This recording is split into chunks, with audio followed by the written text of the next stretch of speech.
Hello, I'm Adam Mayberry and welcome to Spotlight on Sparks. I'm reporting here at the Golden Eagle Regional Park in Sparks, where the city is doing its part to conserve and preserve water. Majority of the park is covered by artificial turf. And the call is out to reduce your water use by 10%. TUMWA, or the Truckee Meadows Water Authority, asks residents and businesses to reduce their water use by at least 10%. Additionally, when it comes to landscaping, assigned watering days and times are required. The drought plan was approved by the TUMWA Board of Directors in spring of 2015. The problem? Water levels in Lake Tahoe and Boca Reservoir are no longer able to release water to meet required minimum flows. We have the Truckee River, which flows normally, but in addition to that, there's a number of man-made reservoirs upstream. In fact, Lake Tahoe has a dam which controls the top 6 feet. Lake Tahoe is actually the largest reservoir in the system, and we have Stampede Reservoir, Boca, Prosser Reservoir. TUMWA has begun making releases from drought storage reservoirs to supply water and is pumping additional water from wells. Surface water is about 55% of overall demand, but about 60% of that right now is surface water that's being released from Stampede Reservoir. It's TUMWA's privately owned drought reserves in the river. It's not natural flow or water that would normally be there. There's not enough water in the Truckee River right now to meet typical customer demand. Typically, we provide about 90% of customers' demand comes from the Truckee River. Why 10% is a savings goal?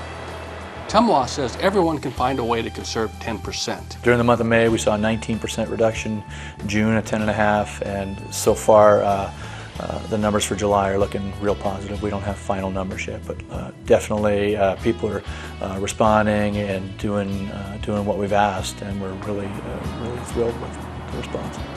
Projections show a 10% reduction in water use would allow TUMWA to retain more than 1.6 billion gallons of water, helping maintain sufficient water reserves for next year. We're going to be able to save at least 5,000 acre-feet of water upstream in our upstream drought reserves, so that we'll have that next year in case next year's dry as well.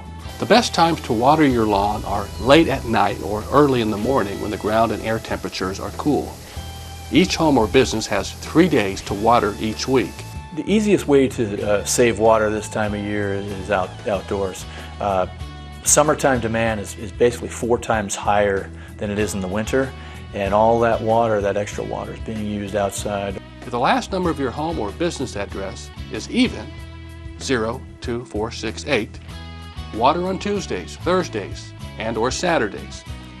If the last number of your home or business address is odd, 1, 3, 5, 7, or 9, then water only on Sundays, Wednesdays, and or Fridays. Please don't water on Mondays, as it is a day of rest for the water system, giving it a chance to recharge. We went into this year with just about full upstream drought reserves, about as much water as we could possibly have between the water we had stored in Boca Reservoir and Stampede, and then our private owned water in Donner and Independence Lakes. And to date, we've only used about 15% of that this summer. So, and then looking out for the rest of the summer for demands, and then as bad as next winter could possibly be, we would still go into next winter in fairly good shape from a drought storage perspective. Patrols are actively looking for water wasters. For repeat offenders, fines can go up to $75. To report water wastage, call TUMWA Conservation Hotline at 834-8005. It's easier than you think to use water responsibly. Whether you are a resident or a business owner, you can use less water indoors by making some small changes in habits and by installing water-efficient fixtures. Check toilets for leaks. Never use toilets for trash. Take shorter showers. Install water-saving shower heads. Turn off water while brushing teeth. Rinse razors in partially filled sinks, and run clothes and dishwashers for full loads only. We live in a high desert environment here in northern Nevada. The amount of water used during the warm months when we water our landscape is 4 times the amount of water used during the winter months. That according to the Truckee Meadows Water Authority. Here's some tips on how to be more efficient with water outdoors on your property. Water efficient landscaping. Use brooms to clean driveways, sidewalks, and steps. Don't let water flow while washing cars. Only let kids play in sprinklers on assigned days. Water lawn by Tumwa's rules. Cool parts of day. Don't water when windy or when it's raining. Check outside pipes and hoses for leaks. Use a nozzle with a shut-off handle on hoses. And check automatic sprinklers at least once per month. Did you know that Golden Eagle Regional Park was the largest installation of artificial turf in all of Northern America? It's 1.4 million square feet of artificial turf, and is projected to save 42 million gallons of water a year. Water conservation was a huge concern in the planning and building of this 140-acre park. There are 6 softball fields, 4 baseball fields, 2 Little League fields, a stadium-sized soccer, football field, and 2 multi-purpose fields, and even volleyball and bocce ball courts. The place is often packed with families and athletes attending tournaments and events. The popular park has become a hub of the community, and is part of the City of Sparks doing its part for water conservation. By saving up to 42 million gallons of water a year, the city helps the Truckee Meadows Water Authority reach its conservation goal of 1.6 billion gallons of water saved. The city advocates for its residents during every Nevada State Legislative session. Here's what got done during the 2015 session and what's to come. The business of making laws often starts with a problem. Many of the issues the Nevada State Legislature takes on will affect cities, and some of those suggestions for bills even start at the city level.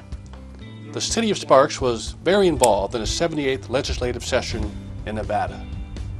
The City of Sparks legislative platform focuses on legislative initiatives that have a significant and substantial positive or negative impact for the City of Sparks and its residents. Traditionally, the city measures a legislative session based on the potential of how much the city may lose through unfunded mandates or added regulations. But overall, the 2015 session was exceptional for the City of Sparks and cities across the state. In fact, the city gained additional autonomy through Assembly Bill 493, a measure that provides functional home rule for cities across Nevada. This last-minute bill, a small miracle, was heard and passed in both houses on the final day of the legislative session. Functional home rule essentially grants Nevada cities the right to enact ordinances or the ability to initiate new programs and policies, so long as a measure does not conflict with state law, or as long as those measures are not addressed in current law. Functional home rule, however, does not include the right for cities to enact new taxes or fees. This form of home rule is referred to as fiscal home rule.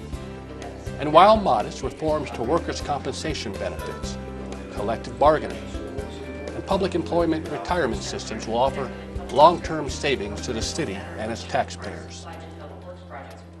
A special thanks to State Senators Debbie Smith and Don Gustafson, along with Assembly members Mike Sprinkle, Ira Hansen, and Jill Dickman for their tireless efforts in serving our state and their dedicated support to the City of Sparks. The city wants to introduce you to people working in regional government. Today, we introduce you to 2 more local legislators. We begin the segment with Nevada State Senator Don Gustafson. Thank you, Adam. It's a pleasure to be here today. And I've been a Nevada resident for about 50 years now. And I've lived in both Reno, Sparks, and Carson City. And I'm married. I have 3 children myself. My wife has 2 boys and have 9 grandchildren, 1 great-grandchild. And they all live in this area except for one who's going to medical school right now. I represent a very diverse district. It encompasses over 37,000 square miles. I represent most of Washoe County area-wise, starting in Sparks and going north to the Oregon border. Then I have all of Lander, Pershing, Humboldt, Esmeralda, Mineral, and Port Nye. So basically I go from the California-Oregon border in the northwest corner of the state all the way down to Goldfield. So it's a very diverse district, but basically I live just right outside of Sparks. I represent Sparks. I love Sparks. I've worked in Sparks for a long time, and I just really enjoy the people there, and I'm able to work with the City of Sparks. Being part of Sparks itself that I represent, I can work with Sparks, the City of Sparks, on different issues that they have with the Charter Committee and other issues, local issues that we have there, and I'm more than happy to do so. Fortunately, I'm retired now from my other position, and I can get out there more often. But it's still like being a very diverse and large district. During this last campaign season, I was putting 4,000 miles a week on my vehicles, just getting out there trying to meet everybody for the different parades and knock on doors. It's a lot of work. Well, I started off when I got out of high school designing fire sprinkler systems. And then when I came up to Reno, nobody was doing that up here, so I just took a minimum wage job, just get out of Southern California, and came up here and done very well since. I've been in management a couple of times. I've been driving, done a 1 and 2 driving truck. I started off working for one of the Red Hostess Cake way back in the 70s, and it was a great job, loved it. But I just pretty much stayed in the food service business locally. I drove truck, but I was just around here locally. Well, some people say I'm a good dancer. Of course, myself, I love to dance. Wife and I love to dance. That's how we met. We get out there, we have a lot of fun, and I know I'm probably better. I could never dance before. I always had 2 left feet, but it's a great experience. It's great exercise. You get out there, and we have a lot of fun. I encourage everybody else to get into it. You know, it actually started around 1980s. I got involved talking more about the Constitution, and started reading it, studying it more, and finding out, well, some of the things the federal government especially that they were doing, that I asked myself, why are they doing this? How are they getting away with this? And even local government, or why weren't they doing something that they should be doing? So I did the research and study on it and determined that somebody's got to get in there and start saying no to what the federal government and state government is doing to us. So that was my quest, to get out there and try and stop some of the bad legislation. I know we need new legislation occasionally, new technology, different things like this, and we always have to fine-tune some of the other laws that we passed the previous session. But as far as getting bad laws, and our constitutional rights really mean a lot to me, so I wanted to get out there and fight for our rights, and any of these bills that came up that take away one step at a time our constitutional rights, I wanted to have something to say about that. I've been able to do so and have made a difference. We continue our series with a conversation with Nevada State Assemblyman Ira Hansen. I was born and raised actually in Sparks, so I was born at Washoe Medical Center in 1960, grew up in Sparks, went to Robert Mitchell, Dilworth, Sparks Middle, graduated from Sparks High School in 1979. My grandfather actually moved to Sparks in 1926, was a boilermaker on the railroad, so that's my roots in Sparks. All my kids have grown up in Sparks. Interest-wise, outdoor stuff, hunting, fishing, trapping. I'm a bookworm, love to read. Obviously politics, did talk radio, wrote for the Sparks Tribune for almost 17 years. Of course, I've got 8 children. My wife and I were Sparks High School sweethearts. In fact, she was class of 78, I was class of 79. I always brag about this, she was the homecoming queen. I'm a plumber and a plumbing contractor, and my business is and still remains located in Sparks. Well, you know, I've got Winnemucca, Hawthorne, Tonopah, you know, you go through the city, Battle Mountain, McDermott, Gerlach, and North Sparks. Actually, I'm mainly unincorporated Sparks, Washoe County, that portion, but my zip code's still Sparks. Well, it's Assembly District 32, and it takes in all of North Spanish Springs, and then all of Washoe County, all the way up to the Oregon line, and then all of Humboldt County, Pershing County, Lander County, Mineral County, Esmeralda County, a large chunk of Nye County, and did I say Mineral County? Yeah. So anyway, takes up 38,000 square miles of state of Nevada. Well, I grew up in a very political family, so that, as far my earliest recollections politically are sitting on my dad's shoulders at the Reno airport watching Barry Goldwater come down the stairs. So just having grown up in that environment, I've always had an interest in it. And then doing the talk radio show, I did a show for KOH for 5 years, and then KKFT here in Carson, which covered Reno too, for a year. And then writing for the Tribune. I've always had a certain level of civic interest and a sense of civic duty. So I actually ran for this same office in 1992. I was defeated in the primary, and thank goodness, really, it was premature. My kids were too little. Now I'm older. Most of my family has grown. My youngest child at home is a sophomore in high school. And, you know, I think everybody has a responsibility to a certain extent. Mine is probably more advanced than most people would be interested in doing. But, you know, trying to do what's good for my state. My father, he ran for governor in 1970 when I was 9 years old. and I remember it very, very well. So that was the first.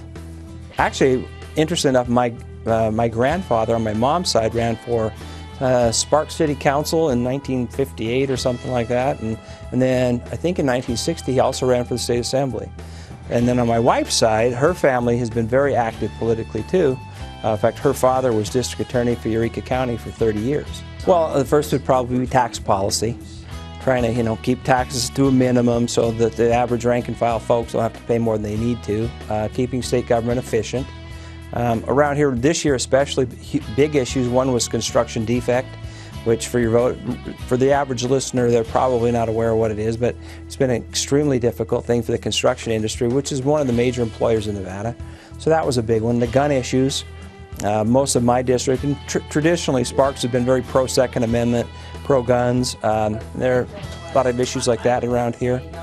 Education issues are always huge, especially attempts at educational reform. The problem for local governments in Nevada is because they are pretty much creatures of the state. Whenever there's a problem financially, it's like everything gets sent down to the local levels, but the financing isn't connected there to do the programs. Unfunded mandates, and it's very frustrating for local governments, and it can in many cases cause a significant reduction in services that a city or county would typically provide. Even though they've been mandated to do it, they don't have the money to do it, so it's a mess. Actually, the city's been great to work with. Anyway, when I got elected, they always have a meeting, and then we go over some of their priority issues. When there are significant issues that are going to affect the city, hey, I'm always a big supporter of trying to help the city of Sparks. For more information, visit the state legislative website with legislative archives dating back to 1985.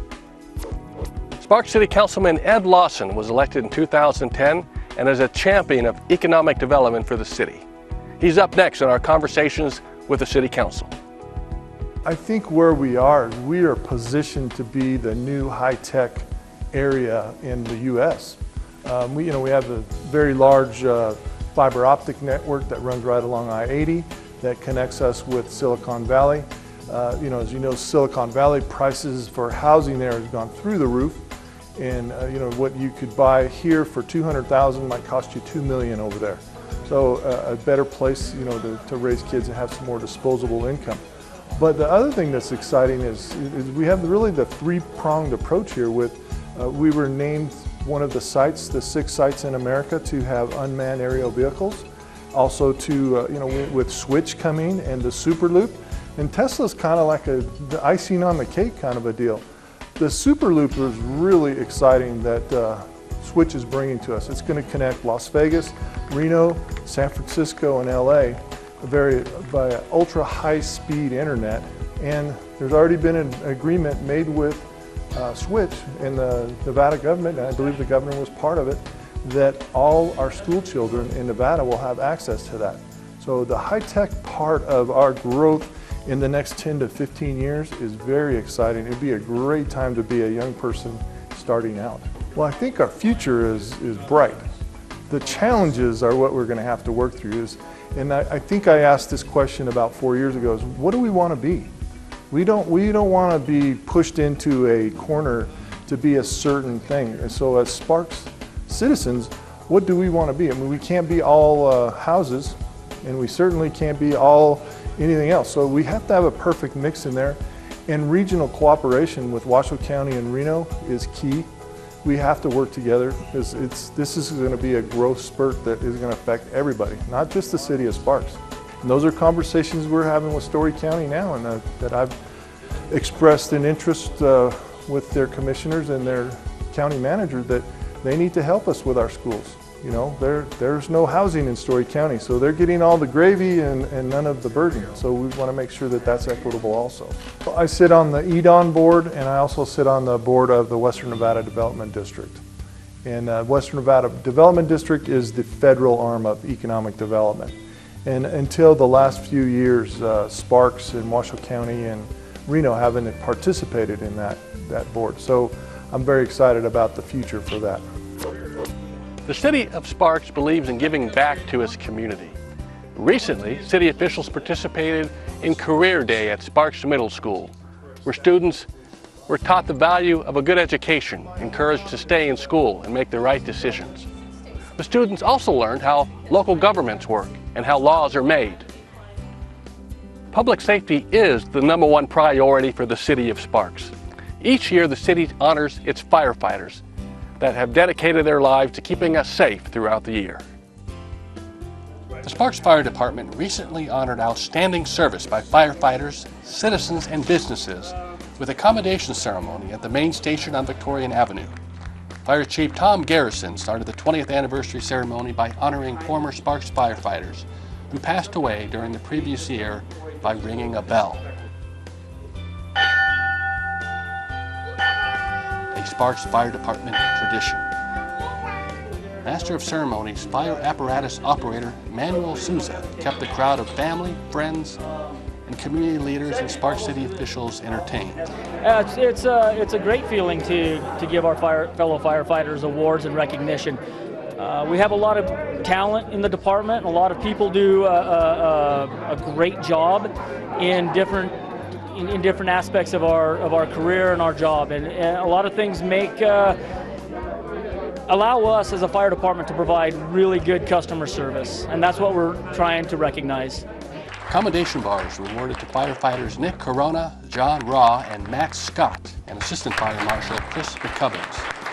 Firefighters Corona, a rookie last year, and Raw helped improve their fire stations and work environment. Firefighter Raw also developed new patient care forms which saved time and improved service. Firefighter Scott found a potential health hazard with a fire apparatus, spent his own time researching a solution, and then found out how to get the right people to fix it. Because of his efforts, firefighters all around the country are safer and all apparatus are being retrofitted. Assistant Fire Marshal McCubbins was instrumental in making the 25th annual Sparks Pancake Breakfast a big success. Each year, the Pancake Breakfast is a fun way for adults and kids to learn about prevention and safety and get a free pancake breakfast, cooked and served by city officials to boot. Sparks Fire Department Employee of the Year was firefighter Jared Stewart for his efforts helping children in the community. And the Sparks Firefighter of the Year was Fire Apparatus Operator Chas Welch. It is an honor, and it's a pleasure to work for the Sparks Fire Department. I appreciated the Sparks Department gave me the opportunities to do things that most people don't get the opportunity to do, and it was a pleasure to be able to do that for them. While all Sparks firefighters could be recognized for their commitment, courage, and service, these firefighters went above and beyond the call of duty and gave their time, used their own initiative, and even their innovative skills to improve the Sparks Fire Department and the city. Summer is always a peak for family fun in Sparks. This year, a new event kicked off the summer event season at Victorian Square. Take a look. When the farmers market relocated after many years in Sparks and the city was looking to fill the void in 39 North Downtown, a group of local business owners already working to revitalize downtown stepped up again. The first 39 North Marketplace was held on a beautiful evening in mid-June and was well attended and boasted a variety of local vendors. 39 North Downtown is a grassroots group of citizens working alongside the city to enhance the downtown area and bring more year-round friendly family events, public art displays, and new businesses to the Victorian Square area. A key component of that effort is the 39 North Marketplace, which brings farmers, artists, unique vendors, live entertainment, activities for children, and tasty food choices together in a street fair environment each Thursday evening during the summer months through the end of August. 39 North Marketplace continues a great tradition of summer events in Victorian Square that include Hot August Nights and the world-famous Rib Cook-Off. Sparks, it's happening here. Driving through the intersection of Pyramid Way and McCarran Boulevard, you may have noticed some changes. Major traffic improvements are underway to make room for more cars. Pyramid-McCarran Intersection Improvement Project will improve safety and relieve congestion at Sparks' busiest intersection, enhancing the neighborhood with improved, safer traffic operations and landscaping. Already, the skyline is opening up as the RTC acquires properties to make room for a widened road. You may have noticed fencing and some demolished buildings. All owners have legal protections and are compensated when property is taken for public use. The Pyramid-McCarran intersection project will improve safety and traffic flow. The RTC worked closely with local residents to design the project, enhance landscaping, reduce noise pollution, and even include some art in the project. Landscaping and aesthetics are actually a big part of the project. There's a series of public workshops that considered things like walking trails and open sightlines and even a distinctive public sculpture. RTC worked closely with the public and then finally adopted a plan. Here's what's coming. Widened Pyramid Highway from 2 lanes to 3 lanes in each direction north-south, and from a reconfigured Queen Way on the north to Tyler Way on the south. McCarran Boulevard would remain 2 lanes in each direction running east-west, but with additional turning lanes. The investment for the federally funded project is $71 million and includes local fuel tax dollars. For more information, visit the website or call 1-855-90-PYRAMID. Other transportation improvements that will help people move from Sparks, such as this neighborhood, to South Reno, are well underway. It's time for an update on the Southeast Connector. The Southeast Connector is on the way with Phase 2 under construction. The new roadway runs east and parallel to the 395, connecting Sparks Boulevard and the Geiger Grade. The RTC recently released this animation of the roadway and the recreational facilities it's building. Take a look. The Southeast Connector is projected to open to the public in late 2017. When finished, the new arterial will simply be called Veterans Parkway. Golden Eagle Regional Park is an important destination in the city of Sparks, hosting several competitions and sporting events throughout the year. The Sparks Marina is also known as the gem of the city of Sparks, hosting a variety of diverse and unique special events, including the Pro Watercross Tour.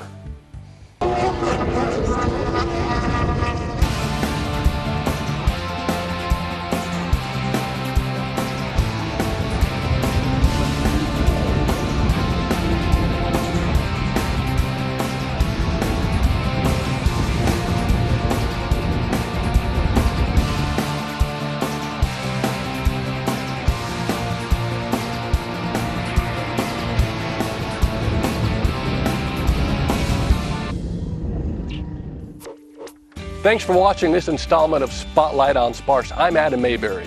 To learn more about the city, you can log on to cityofsparks.us. And don't forget to follow us on Facebook and Twitter. Thanks for watching, and remember, Sparks, it's happening here.